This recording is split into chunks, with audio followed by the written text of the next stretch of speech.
of the day. OTTD. OTTD. OTTD.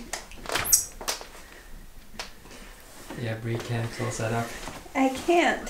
Can't close the zipper. I literally can't. It doesn't work. It's good. Remo says that he would be okay if I did this. Yeah, I'm actually looks a little funny, but you can clearly tell that you're pregnant and not fat, you know, like.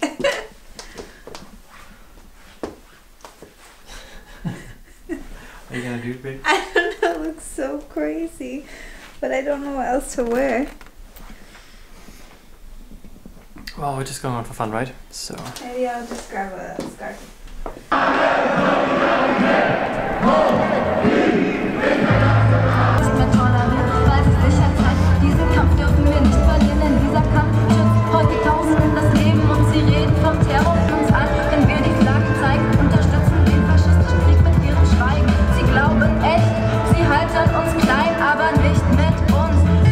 So here we are in the city, and we just walked up to go take some time lapses. We found this huge demonstration here. I'm not really sure who. I think it's the Kurds that demonstrating against the war from Turkey against them. Yeah. We just witnessed someone getting his flag taken away from him. I think he had like a flag, it wasn't allowed or something. Must have been, yeah. Yeah. So I'm on my way right now to go to the doctor's office. It's my first time going by myself, which I know sounds ridiculous, but Remo always liked to go with me, and I liked him there. Anyways, I'm about to go take my blood sugar diabetes test, so we'll see how it goes. Ich bin hier für den Blutzucker-Test. Ja. Well, I finished it. It went okay. I drank like the gross drink, and then I waited for an hour. It wasn't too bad actually. The worst part was getting my blood drawn. And yeah, I passed, they said. So no diabetes for me. And yeah, went okay actually. I was able to understand everything. And yeah, so my first time at the doctor without Remo here in Germany. The drink like gave me such a big headache though. I don't know if that's normal or if maybe that's something else that's giving me a headache. But I just was sitting in the waiting room, and all of a sudden my head was like, whoa. So I've been getting a lot of questions about my classes that I've been taking, my language classes. And now that I'm done with B2 finally, I thought it would be good to do this video. I've been taking notes like the whole time I've been in all of the classes, and I kind of have like my opinion, also my experience, also kind of the way you're supposed to go through the classes. And I get a lot of questions on the process and what I think and my teachers and so. And so I thought it would be interesting for someone who is about to go through the process or has been through it, maybe they can relate. Or I get a lot of questions from Germans who are interested in like what the process is here, or other countries even, because it's interesting to know like the process that different countries have for people who are immigrating. I'm just gonna go through the normal process really quick, and then I'll go through my experience, and hopefully this video isn't like super long. For the normal process, there is 6 tests, 6 language tests, so 6 levels. And so it goes from A1 to C2. The average person immigrating into Germany would usually have to take up to the B1 level. And there's classes that go like with the test, so you would take the class and then take the test. And obviously it totally depends on the situation as well, and there's always exceptions to every case. So if you're like, oh, that's not what I had to do, there's always exceptions, and it totally depends on the visa that you're here with. Like if you're here on a work visa, I am not here on a visa at all. I just I'm married to a German, so that's why I'm here. But I had to take up to B2. With the B2 and on, you have to, it depends on your previous test score. And so if you score high enough on your B1 and you pass it, like with a good enough grade or whatever, then you take it to the Ausländerbehörde, and they will either approve it or not to like move on to the next one. Most employers want you to have a B2 level, which is why most people will go on to B2, even though it's not like mandatory by the government. So if you're looking for a job here, then B2 is like what most employers want for an Ausbildung or whatever, any kind of like respectable job here that you have to speak German with. They're gonna want at least a B2 level. if you're gonna study, then that's where the C comes in handy, the C level. So you have to, I'm pretty sure you have to have completed C1 in order to apply and to study anywhere here. And then if you're allowed to take C2 concurrently while you're studying, but you have to be finished with it by the time you can graduate. At least that's from what I understand. And C2 level is fluent, technically. It's like once you're C2, then once you've passed C2, then you're considered fluent in German, and there's no more. That's the highest one that you can get. When I came here, I was authorized to take the A1 level test without a class, and that's because I had a degree from the US, a bachelor's degree.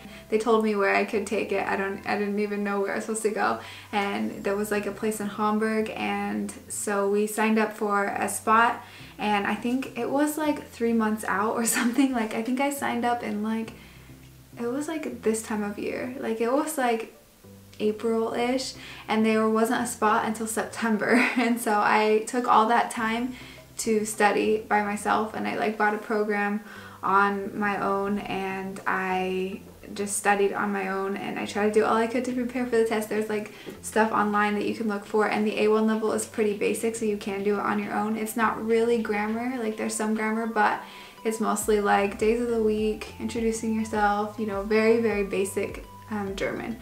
And so I was able to go to Hamburg, and I think I paid like 90 euros. Then I went on to A2. Once I got my grades, I took them to them, and they were like, okay, now you can go on to A2. And they told me it would be $1 a day to self-finance it, and I was like, oh yeah, I totally got that. $1 a day, we're good. And then they gave me a list of like schools that offered the A2 class, and I just picked one, pretty much closed my eyes and picked, because I didn't know any schools or any reputations of schools, and the one I picked was the one closest to where I lived. It's just right in the city. I think it was even the first on the list, I don't even know. And it was a private school, and so I went there, met with the teacher, and she gave me a Stufungstest, or a placement test, and she told me after I was done with the test, she basically was like, you did really bad on the test, and she was like, there's an A2 class going right now, but it's already started, and she was like, you would be better placed there because you did so bad on the test. But she was like, I will put you in B1 because that's where we have room for you. But she made it clear so many times to me that I would be behind, and that it would be too hard for me. And so I was kind of like, okay. And then she told me that it's not $1 a day, it's actually $2 an hour, and an hour in German like education is 45 minutes. And so it ended up being like $200 a month or something, and it's a 6-month class. And so that was like a huge, like I was totally taken back, because the Ausländerbehörde told me something totally different, and they didn't even really know. Yeah, I was not lost at all in the class. In fact, I feel like I was one of the ones that was ahead. I was quite bored. It was a very slow pace, you know, it only goes as fast as the dumbest student, right, as they say. And she would like repeat things all the time, and I just felt like, are you kidding me? Why would you tell me that I would be lost? Anyways, and so then I just kept on with B1, and I think after the first few days I even went and told her like, hey, this is actually too easy for me. What do you think I should do? And she was like kind of offended and was like, you can search for another school if it's too easy. And I was like, okay, I'll just stay here. Like, what else am I supposed to do? So I took the B1 class. I did actually learn a lot. There were obviously things that I didn't know. It was a huge class, and all the people in the class had to take the test. All people in the class, they had to take the class, right? Because it's like government issued, and so the motivation to be there wasn't that high because everyone had to be there, if that makes sense. And so a lot of people, there's only a certain amount of days that you're allowed to miss, but a lot of people like found ways to miss a lot more days. And then they would come back and they'd be like, oh, I don't know what we're doing because I missed yesterday, and then my teacher would repeat the next day, and that would happen like several days in a row. And that was really hard for me because I was there every day. I wanted to learn, I wanted to be able to pass the test, it was important to me. And I really felt like there was a huge cultural difference there between me and the other kids in the class, and I felt like that was really hard.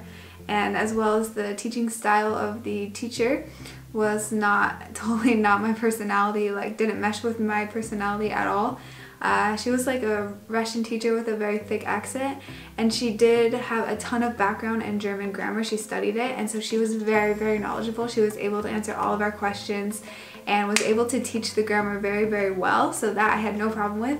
But she had such a thick accent. I was like, how am I supposed to learn German from someone if I can't even understand them? The way that she had the class, like everyone just yelled out, and then she would yell on top of them, and she like encouraged people to yell out instead of like raising your hand. And where I grew up in the US, and I'm sure German schools are this way too, like you raise your hand and you wait to be called on, you know? And I have like a more reserved personality, and I'm a little like softer when I talk, and so I was never heard, not once. Like I don't feel like I was ever heard in that class. I felt like she kind of was like trying to push me down a little bit. I don't know, like that's just totally how I felt. And she totally like loved the people who were the loudest in that class. That went for 5 months, and then we took the test. I did well on the test. I have a vlog showing that test, and also preparing for that test if you're interested. We continued on to the politics course, so it's technically still in the same course, but it's about 100 hours. So you learn a lot about German government, you learn about like German life here, German culture a little bit, and also my German got a lot better because it was no more focused on grammar principles and going really slow. She actually went very fast. And I really enjoyed that because I felt like it was more of like a lecture thing, and we learned a lot about German history as well. And then at the end of the politics course, you also have another test. It's quite a short one though. They actually give you online, there's like a bank of 300 questions that you could be asked, and you could just go through them and memorize all the answers like if you wanted to. And then they give you a test of like 40, I think 30 or 40 questions, and you have to get at least like 20 or 25 right. I got 100%. It was really not that bad. If you listen in the class, then you'll do fine on the test. Like, for me, since I was self-financing the whole class, if my attendance was good and I passed both the politics course and the actual grammar course, then I was able to get half of my money back. You can apply with the government, and they're supposed to send you 50% of what you paid back. And I actually did that, and then I was sent back a letter saying that I didn't get 50% of it back. They were shorted me like a couple $100, saying that I didn't finish like all of the hours of the class, which doesn't make sense because I went every day. Like I don't think I missed one day of the class, and at the time we were really busy and I didn't have time to appeal it, so I just kind of took the money and went on with my life. So once I got my test results back from the grammar course, I was told, oh, you need to find a B2 course if you want to go on really fast, which I didn't know. Like, so that's something I would totally recommend, is that you start looking for the next course if that's your plan to go on, like before the first one ends. Because by the time I got my points back, there were a lot of people in my class already looking for B2 as well, and it was like a mad dash. It was like someone would be like, oh, I heard of this school, and then we would all run to that school and try to see if there's any spots. And a lot of times there was no spots, or the school was like didn't really have a good reputation. A lot of times my teacher would be like, oh yeah, don't go to that school, go to this school. And so I was actually one of the first people to call the school that I ended up going to. And I actually called and had the meeting with the teacher in B2.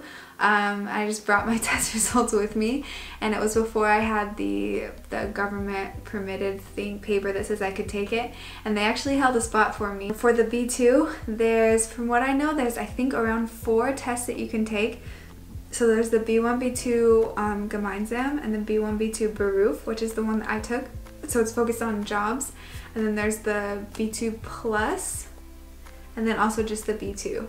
And I really felt with B2, everyone that was there kind of fought to be there, and they had to have a good enough grades on their B1 test. And so I felt like the motivation was a lot higher. The teachers were also both German. We had 2. And they formatted the class after Germans. And so like you had to raise your hand and stuff, and people tried to call out and they would like not be happy about it. And so I really felt like that environment and that teaching style was like a lot more my pace. So that I was really happy with. And then with my school, we actually had like a little mix up with the teachers, and halfway through one of our teachers had to leave. And so then we just had one teacher, and he was like totally overworked, had all these other classes he had to teach.